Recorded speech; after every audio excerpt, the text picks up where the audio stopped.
Hello! Hi, hello po. Magandang umaga kung nasa Pilipinas ka. Good morning! Good evening po. Okay, a caller from outside the Philippines. What's your name, ma'am? Kayla po. How do you spell that? Keila. Kayla. Parang si Kayla. Oh. Anyways, ilang taon na si Kayla? 35 po. Kaka-35 lang. Kailan? May. May. Ngayong month po. Happy birthday month to you. Thank you po. Saan ka bansa ngayon, ma'am? Amerika? Hindi po, Scandinavia po. Sa Norway. Norway. Pero ngayon nasa Sweden po ako. Okay, pero ngayon nasa Sweden po ako. Let's put in Sweden. Ano ginagawa mo dyan sa Sweden, ma'am? Hindi, weekend lang po ako ngayon sa Sweden. Pero taga Norway po ako. Malapit ba yan? Opo, malapit lang po. Kasi ngayon nasa Gothenburg ako siguro. Parang 2 hours away lang. Pero pwedeng 30 minutes drive lang din po kung nasa Norway ka. Depende kung saan parte ng Okay. Norway. Akala ko naman like 1 hour lang. Akala ko naman parang Pilipinas, Singapore yung gano'n.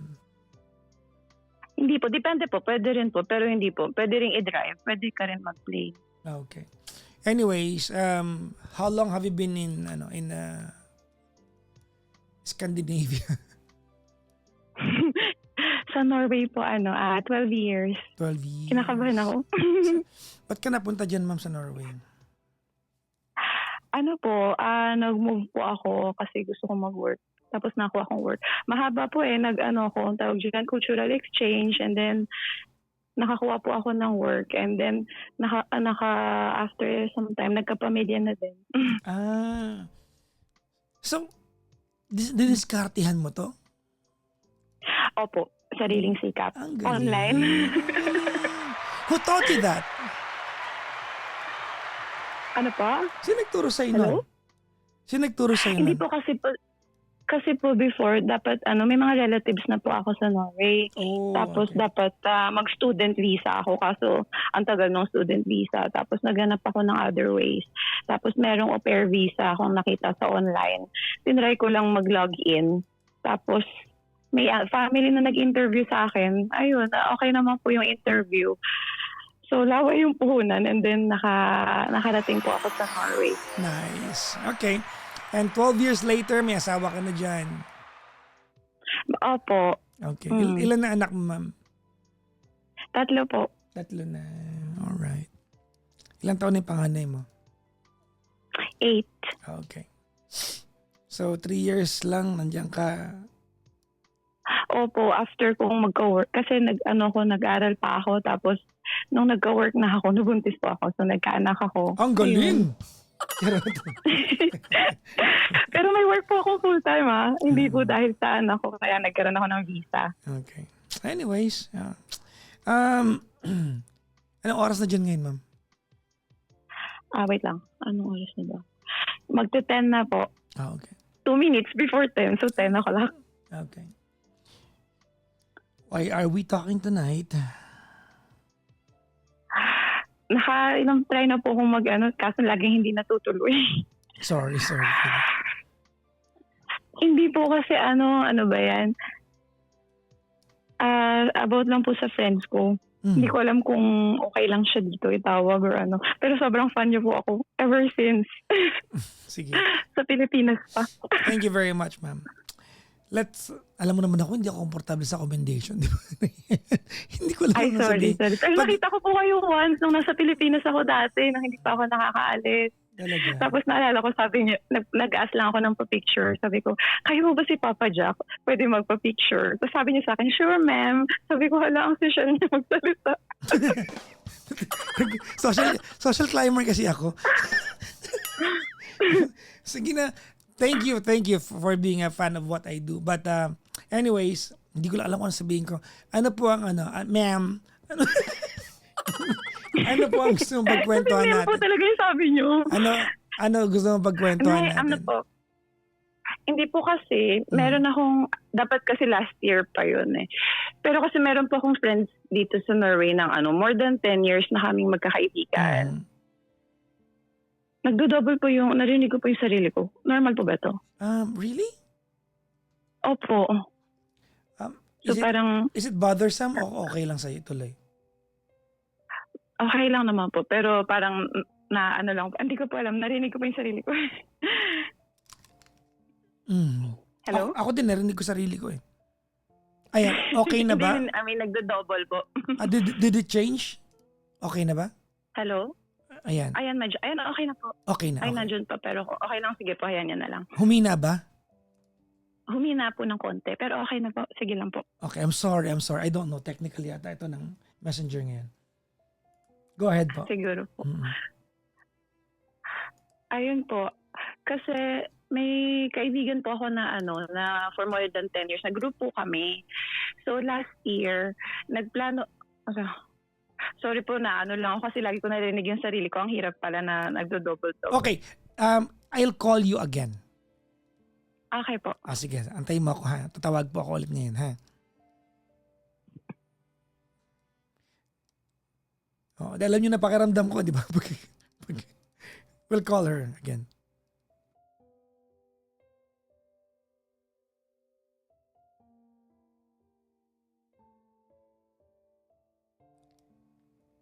Hello? Hello? Ayan, okay na po. Is this better? Hello? Better na ba? Ayan, wala na po. Wala na po. yes, congrats. Okay na po.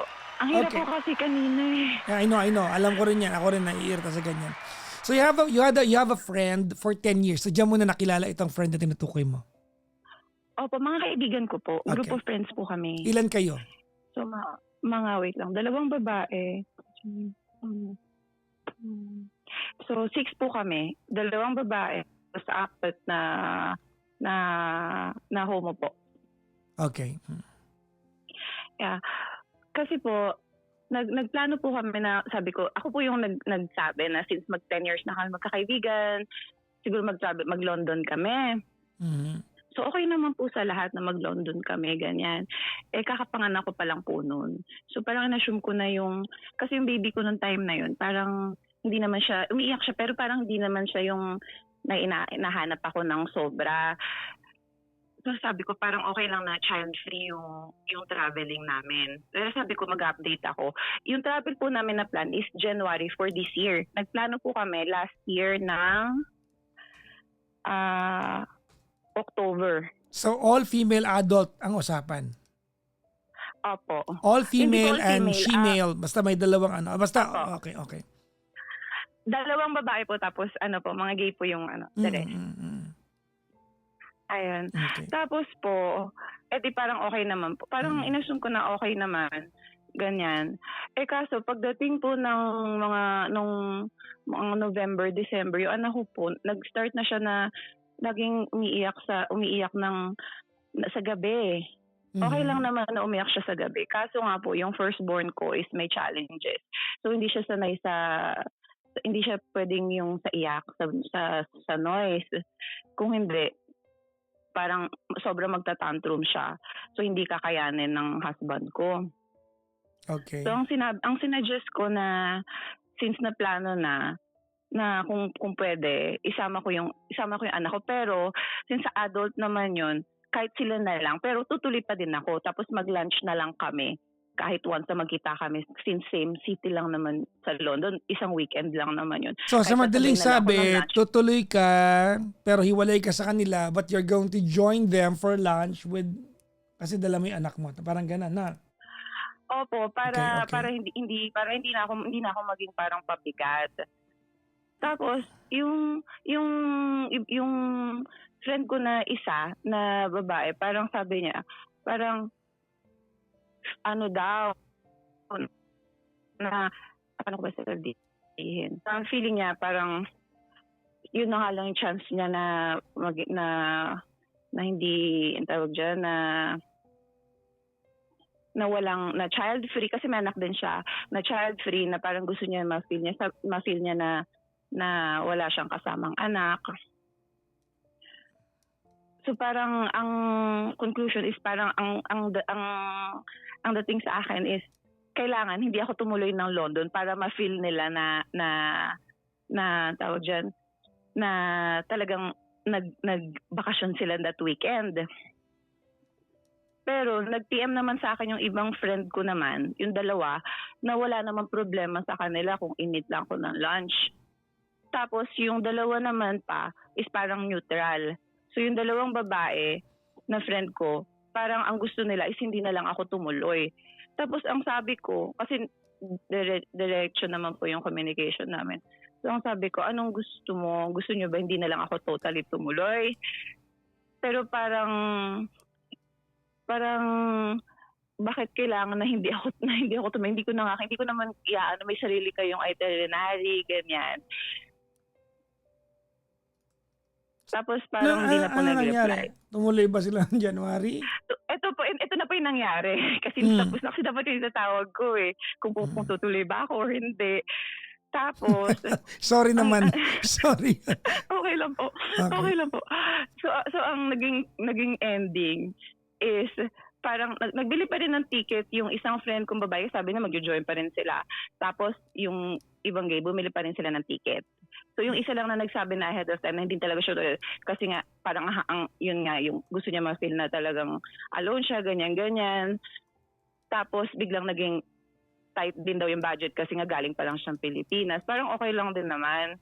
So sabi ko, sige okay lang din naman kung baka yun naman talaga yung reason. Tapos kaso last minute, parang December, so nag-greet sa akin yung kaibigan ko na Chris, pero hindi na lang din daw siya tutuloy.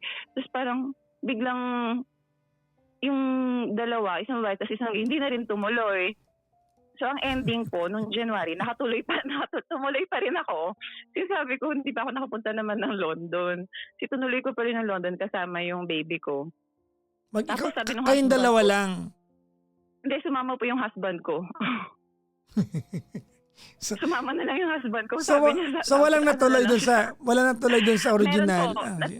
Natuloy yung tatlo. Yung tatlo natuloy. Were you able to meet those three? Opo, nag-meet po kami doon ng a day na parang nag-lunch kami. Yung lunch lang. Kasi nga parang nung nag-message po kasi ako noon, parang kasi nga dahil nga parang hindi naman walang magkaroon ng conclusion sa discussion namin sa group chat. Kapag sabi ko na lang, sige, parang just so you know, parang pupunta pa rin ako. Pero malay mo, we bump into each other kasi maliit lang naman yung sa mismong center ng London. Mag-say hi na lang, ganyan. Pero yun nga po, so tumuloy pa din ako. Pero nung nandun na, parang okay naman. Kasi before ng flight, nag-message yung friend ko na, kayo, paano ko ba sabihin sa Tagalog? Ano ba yun? Kasi parang good. Parang happy trip, ganun po. Ganyan. Tapos sabi ko, okay. Tapos nag-heart lang ako. Tapos okay naman. Kaso po, nung nandun na kami, nakita ko yung friend ko na na last minute na kasi parang feeling ko, since sinabi naman nila parang mas worse pa yun yung nagawa nila dun sa dalawang friend ko na tumuloy kasi sila yung makakasama tapos last minute nag-cancel sila. Ganon. Pero since doon na po kami sa London, nakita ko yung friend ko na nasabi na hindi na tumuloy. Nasa Hiti Tour siya. Yung Hiti Tour po, parang ano po siya, ano bang tawag sa Tagalog? Parang nagpunta sa cabin. Tapos, sa Snapchat. Tapos, yung isang friend ko naman, same circle po nag-post naman siya ng story niya sa Facebook na nasa cabin din sa same time. So, parang, nung nakita namin, sabi ko, parang hindi naman coincidence sa same day. Alam naman po namin yung schedule ng work nila. Kasi since pares kami nasa healthcare kami. Na nagpunta sila ng cabin. So parang isip-isip ko, parang nagpunta sila, nag-cabin sila, tapos sa amin, hindi sa akin, hindi sila tumuloy. Ayun po.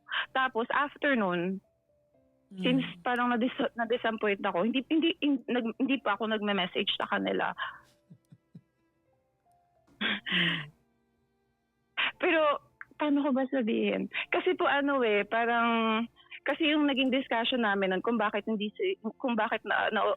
na-offend ako na hindi sila nun sasama. Kasi parang alam nila yung challenges nung sa isang anak ko po na parang yung time na mag-outing, hindi ano bang outing? Yung pag-travel or yung alone time with friends, parang talagang ini-schedule. So parang hindi yung bagay na hindi ko naman po maipipilit yung situation ko sa kanila. Parang sabi ko lang, parang yung compassion, parang nasa naman yung compassion, parang na-misunderstood naman na parang na ako naman yung disrespectful sa boundaries nila. Pero sinabi ko naman na hindi gawin nila yung gagawin nila, pero tutuloy pa rin ako. Pero parang, kasi po yung sa amin naman ng husband ko, ang point naman niya is parang, hindi dahil sa challenges na kailangan mag-stop yung life namin. Na parang, as much as possible, gusto pa rin namin mabuhay ng normal, kung ano yung, na makakapag-travel ka pa rin, ganon. Ayun po.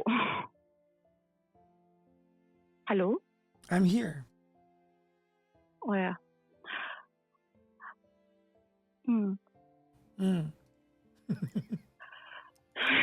Sorry po, hindi ko alam kung paano ko ikukwento ng maayos. So feeling ko parang ang gulo lang ng kwento ko. Kamusta na yung GC nyo? Ano po? Kamusta na yung GC ninyo?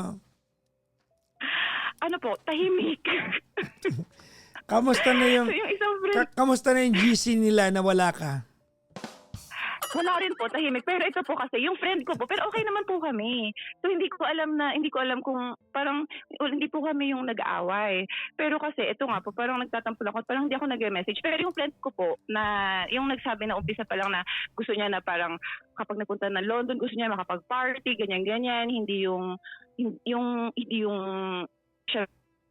pag may baby, hindi makapag, kung makakapag-party ka pa naman, kung gusto mo lunch lang naman ako po, sasabay, bakit kailangan, tapos mahirap daw makapasok sa restaurant kung may isa ka na.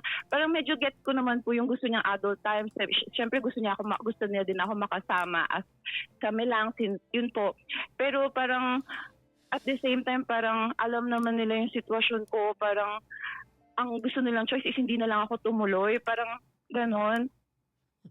Tapos pero nag-invite po, ito po kasi yun, yung friend kong yun, nag-invite siya ngayon na yung anak niya na is magkakaroon ng confirmation ng September. Dito po kasi importante yung parang confirmation. Mhm. So, parang naguguluhan po ako kung pupunta ba ako, or magsasabi ba akong attend ako or hindi, kasi gusto ko din po umattend, tapos namimiss ko rin po sila. Pero at the same time, parang feeling ko pa parang balewala lang ba yung hindi ko po ma-explain yung feeling ko na nalulungkot ako na ewan.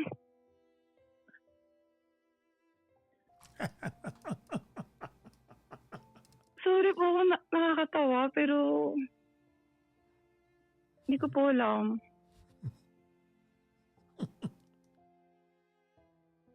Ay. Nahiya tuloy po ako kasi parang sobrang bigat ng mga tumatawag sa inyo. No. Your story is an interesting one. I just don't know why you don't see it the way I see it. Naalin po. That this is your fault. Bakit po? Whatever happened after the failed trip are just byproducts of of the changes that you made to benefit you.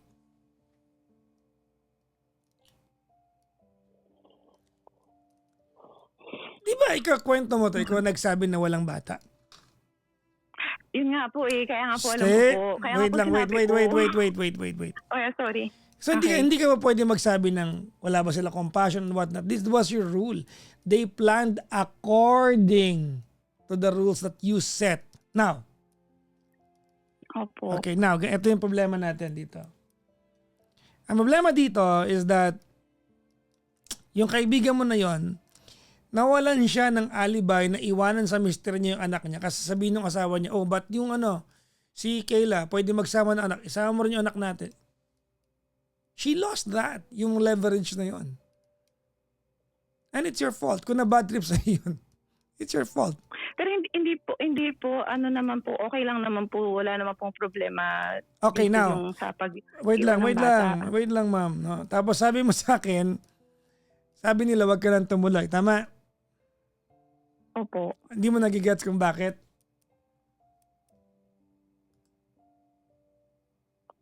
Hindi naman po sinabi, pero parang Sabi nila yun yung, kwento mo eh.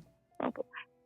Yung parang parang ang hindi po sinabi, parang yun po yung interpretation. Kasi tinanong ko po siya diretso. Kasi Sabi ko nga, po, pag tumuloy ka nga, may kasama kang hindi na lang ako anak, tumuloy. Tapos, ayun. yun nga, kasi nga, kapag ka tumuloy ka na may dalang anak, yung mga asawa na may mga anak, sabihin din nila, pwede pala magsama ng anak ko. Di mag-lunch ka na lang din at tumuloy ka.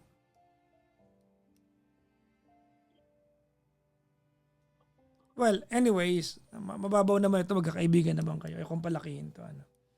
But I think you have to Opo, apologize. yun naman din You have to po. apologize. Wag mo silang i-gaslight. Kasi gina-gaslight mo Hindi sila. po, isang tao lang po sa group namin kahit, po yun. kahit yung, na, kasalanan mo pa rin to. These are a series of unfolding events because you changed the rule. Ikaw to. This is on you. So wag mo silang i-gaslight na wala ba silang compassion, wala bang No, this is just your fault. Just your fault. They're just reacting to the circumstances that change after you change the rules that you set to begin with. Anyways, hindi naman ito mabigat na tama ka naman na. Baka nga yung pag-attend mo ng confirmation, ma'am. Opo. Baka nga yun baka nga yun ang dahilan para magbati-bati kayo. Mag-sorry ka na lang din, baklain mo na lang. Pero hindi naman po kami talagang magkakagalit kasi okay naman po kami. Yun nga lang po, kaso nagtatampo po ako sa kanila. Bakit Yung ka? ginawa ko yun nga. Hindi ko, kasi nga po, Bakit ikaw pa nagtatampo? Ba't ikaw pa nagtatampo? Kasi po, so iba yung sitwasyon ko po. Hindi. Dapat naisip mo yan bago ka mag-set ng rules. No, you cannot do this, Kayla. Hindi mo pwedeng gawin to. Hindi mo pwedeng idala yung sitwasyon mo knowing that you set the rules in full knowledge na yung sitwasyon mo. Alam mo, hindi mo pwede yun.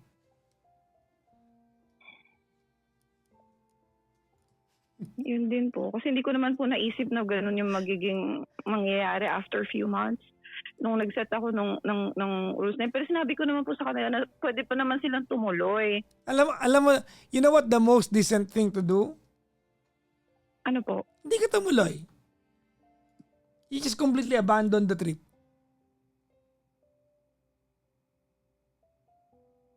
It was the most decent thing to do.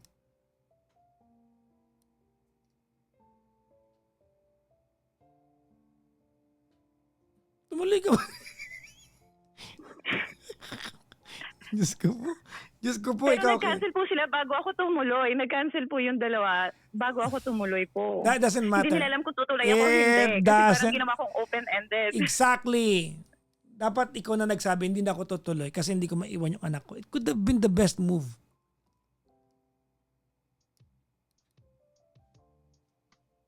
Pero at the same time, sinabi ko din po kasi sa kanila nung nagpaplano kami, kasi ako po yung nagpupush na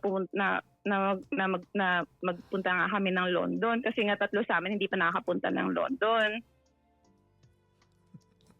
Tapos since matagal na kami magkakaibigan, lagi na lang hindi natutuloy. Yes, kaya sabi ko, since ako naman lagi nakakaalala, sabi ko, ngayon 10 years na rin tayo magkaibigan, nagulat sa 10 years na pala. Tapos ayun po. Ako yung nag-i-schedule kadalasan ng mga ganap sa amin. You're wrong. You're just really out of place here.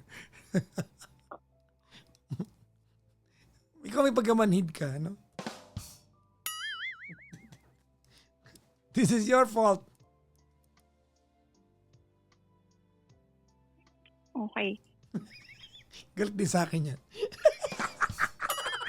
Ano po? Sorry, hindi ko nadinig. Ano po? Galit din sa akin to mamaya. Galit din sa akin si Ma'am. Ano po? Sorry kasi nag-choppy kayo. Sabi ko galit din sa akin to si Kayla mamaya. Yes, ma'am. Yun po talaga yung word nyo. Hanggang ngayon naalala ko palang sayang nabura yung picture eh. Sa MOA po yun eh. Parang book signing nyo. Yes. Pumunta ka dun sa confirmation. Mag-sorry ka. Dahilan mo na lang ako. Sabihin mo, mga sis, sorry na. Napagalitan na naman po Jackson. Hindi ko naman naisip na ganun pala yun. Sorry na. Treat na tayo ulit. Sige Kasama po, na yung... attend na lang po. Mag-message na ako sa friend ko na attend ako. Ay, ikaw pa magmamatigas. Kasalanan. Hindi. Hindi ko po kasi alam kung mag-attend ako kasi nga parang nainis sa kanila. Hindi ka yung pwedeng dalawang friend ko. mainis. Hindi ka pwedeng Hindi mainis. po ako nainis. Yung dalawang friend ko po na pumantay na parang medyo nainis sa kanila. Na yun nga po. Kaya parang sabi ko kung baka pag umaten ako, yung dalawang friend ko naman ang magtampo naman. So parang maintindihan din naman nila. Parang okay lang din naman.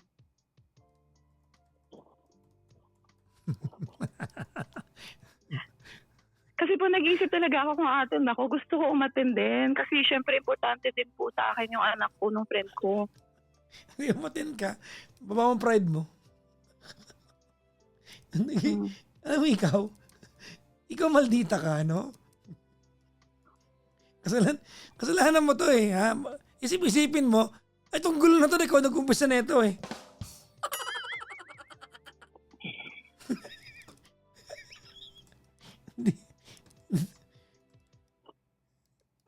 Sorry po. Hindi wag ka mag-sorry sa akin. Ano ka ba lang ang kasalanan sa akin, no? Ikaw pa ito magtatampo. Ikaw mukha ikaw nga ito nag-umpisa ng gulo na to eh.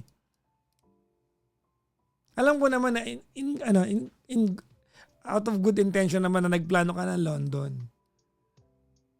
Gets ko naman yon.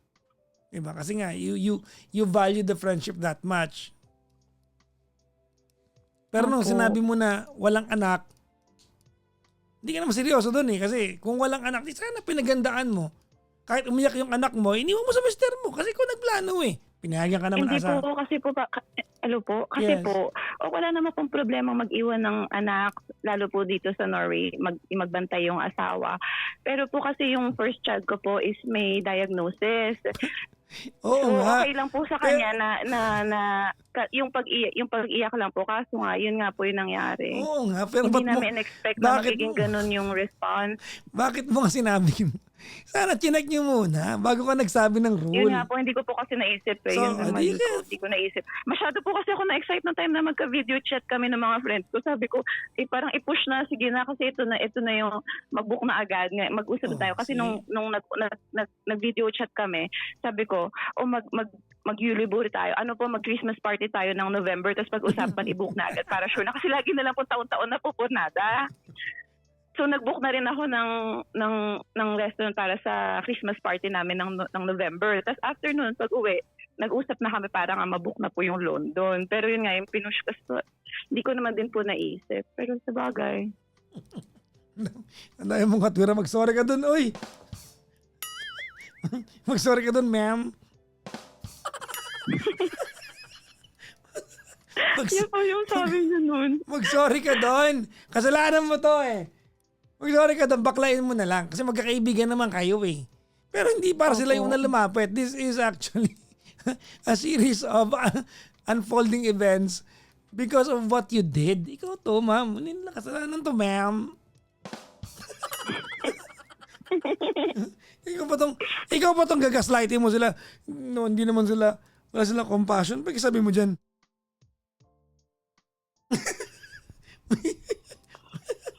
kasalanan mo na nga. Ikaw pa tong magkakaganyan.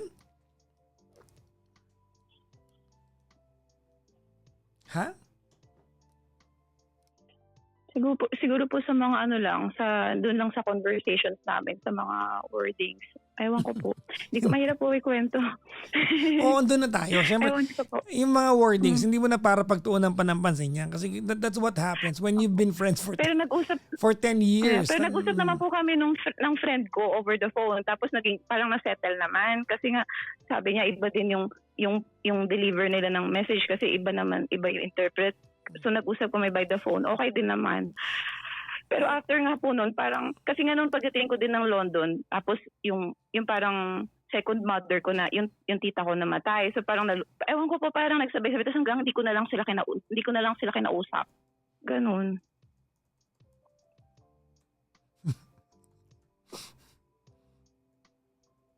Pero yun nga po. Pero okay na po. Sige po. Message ko na lang. Sabagay, yun lang pala, no?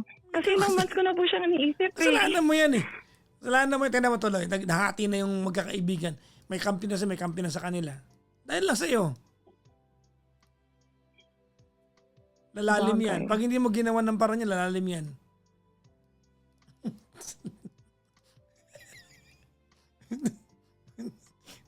may tanong ako sa'yo. Pwede, wag ka magagalit sa akin, ha? Pwede ba akong tawanan? Okay Pwede lang ka po. sumagot. Ganyan ka Okay rin ba lang sa po. mister mo pag nag-aaway kayo? Kahit kasalanan mo, kasalanan niya. Kasi ugali ito eh.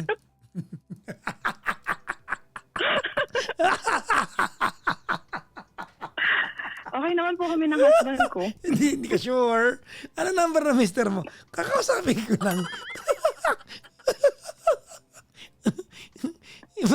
Imagine mo, kaya mo pa paniwalaan ang sarili mo, ikaw yung biktima dito.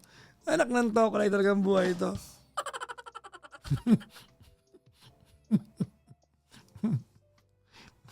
Umatan ka, kailan ba yung confirmation? Ano po? Kailan yung confirmation? Sa September po. Huwag mo na paabutin ng September. Next week lang mag-aya ka na ng kape. Mag-PM ka na. Kahit bukas. Magko-confirm na po ako sa invitation ng ano. Hindi na Mamaya. mag-PM ka muna. Sis, alam ko awkward tayo. Sorry na. Ganun kayo.